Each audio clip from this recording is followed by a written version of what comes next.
आज चाहिँ म चाहिँ धेरै महिना बाद बजार जाँदैछु अनि म देखाउँछु म कहाँ गएको भनेर।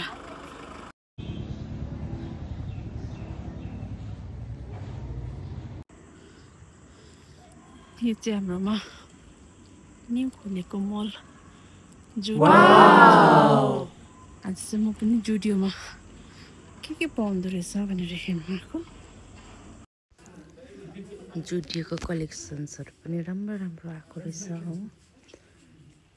अनि मैले किन्नु चाहिँ किनिनँ।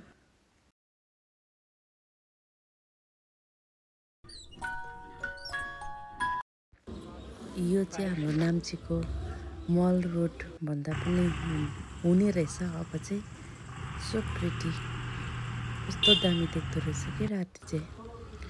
म चाहिँ खास गरी चाहिँ नानीको विन्टरको लुगाहरू लिनु गएको थिएँ नि त।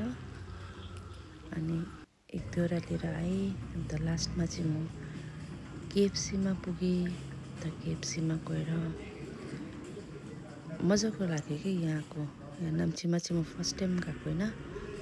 अर्डर चाहिँ यहाँ दिनुपर्ने रहेछ। अनि अर्डर लिएँ। अन्त टेकअवेमा पर्खेँ। अन्त टाइम लाग्यो पर्खिँदा बोर भएर बसिरहेको छु हो। अनि पछि लागेर अन्त लास्टमा चाहिँ म कलकत्ता बजार गएर चाहिँ नानीको विन्टरको सपिङहरू गरेर घर फर्केँ।